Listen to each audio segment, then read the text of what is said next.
Lakewood Church once stood as a symbol of religious spectacle and mass appeal. At its peak, it drew 52,000 worshipers every weekend, generating $90 million annually and filling a 16,800-seat arena with energy and hope. But today, the scene is starkly different. Half the seats sit empty, revenue has dropped by tens of millions, and controversies continue to surface. How did a church once considered unstoppable reach this crisis point? The answers lie in both what the public never saw and what finally broke.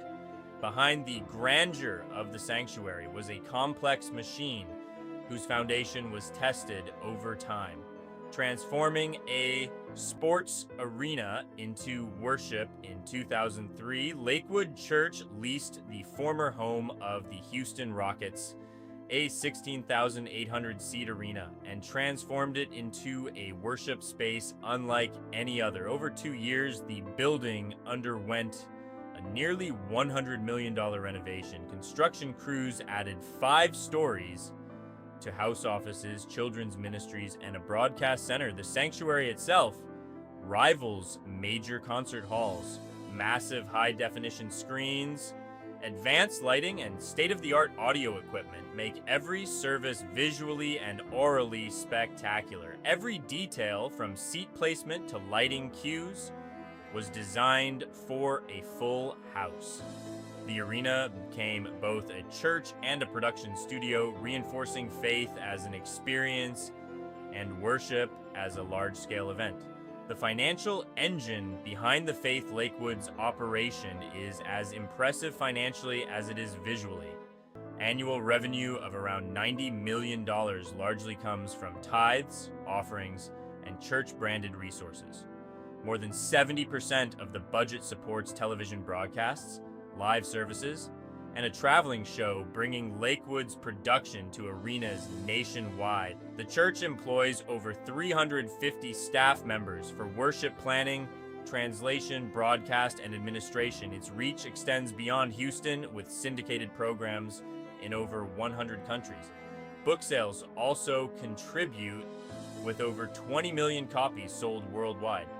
This financial structure allowed Lakewood to function simultaneously as a church, media company, and motivational platform, sustaining a global brand built on the promise of abundance. A message of prosperity, central to Lakewood's appeal, is a prosperity-focused message. Sermons promise God's favor, better days ahead, and the power of positive thinking to unlock abundance. Controversial or difficult topics such as sin or judgment are minimized. This approach is simple, repeatable, and marketable, designed for mass appeal. Over time, it turned Lakewood into a brand that was recognizable both in person and online. Millions tuned in weekly, drawn by the consistent energy and promise of betterment. The church's events became less about theology and more about the experience, reinforcing the identity of faith as an uplifting, almost entertainment-like phenomenon. The Hurricane Harvey controversy. In August 2017, Hurricane Harvey devastated Houston, submerging neighborhoods and displacing thousands. Despite its massive capacity, Lakewood's doors remained closed. The church cited flooding, but nearby residents shared photos showing clear streets and accessible parking. Viral images of the locked doors sparked anger, prompting national scrutiny. Critics questioned how a church preaching abundance and generosity could remain closed while the city suffered. 2 days later, Lakewood opened as a shelter in partnership with the city and the Red Cross. Yet, the incident left lasting damage to its reputation, highlighting a tension between image and action, and raising doubts about whom the church truly served. Criticism from within Lakewood's approach has faced critique from other religious leaders. Michael Horton, a Reformed theologian, called the prosperity gospel a false gospel, suggesting it replaces Christianity's core with personal happiness and success. John MacArthur labeled its sermons a joke, arguing that positivity overshadows the substance of faith. These criticisms point to a deliberate avoidance of controversial or doctrinal challenges in favor of broad appeal. Public statements and interviews often focus on encouragement over specifics, creating a brand that welcomes all while leaving theological foundations vague. The internal critiques suggest a church built for scale may sacrifice depth for universality, a strategy with long-term risks. The pandemic and online shift. When the COVID-19 pandemic forced closures in March 2020, Lakewood shifted fully to online streaming. While production quality remained high, the absence of live crowds revealed weaknesses. Messages filmed in empty arenas or homes felt repetitive, thin, and detached from the energy of live worship. Viewers began to notice that the content lacked substance, exposing cracks in a model built on spectacle. Without the physical presence of thousands of congregants, sermons became formulaic affirmations rather than immersive experiences. The pandemic amplified vulnerabilities, showing that scale alone could not sustain engagement. The polished production could no longer mask the limitations of the message. Declining attendance and financial strain. Once filling every seat, Lakewood now sees attendance closer to 25,000 weekly. Empty sections and roped-off areas contrast sharply with the arena's capacity. Financially, the church has also felt pressure. Revenue has dropped by nearly a third since 2019, with lost donations and shrinking reserves. During the pandemic, it briefly secured a $4.4 million payroll loan, later returned amid public backlash.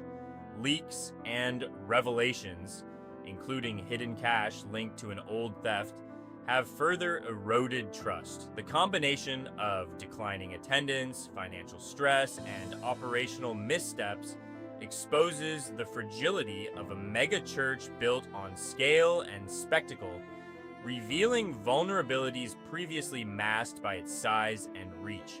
Security and operational challenges. Large-scale church operations face unique security challenges. In February 2024, a woman entered Lakewood with an AR-15 and opened fire during a Sunday service. Though stopped by off-duty officers, her 7-year-old son was critically injured. This incident highlighted the difficulty of balancing openness with safety in massive venues. Megachurches rely on high attendance, but crowds make comprehensive security nearly impossible. The arena's size, constant visitor flow, and welcoming image increase vulnerability. For Lakewood, operational risks go beyond finances, encompassing both physical safety and public perception. These structural vulnerabilities reflect a broader tension between scale, visibility, and sustainability in megachurch models, shifts in religious engagement. Lakewood's challenges mirror nationwide trends. Religious attendance in the U.S. is at record lows, with only 28% attending weekly. The rise of online content has diluted the novelty of large-scale services, making once innovative spectacles feel exposed.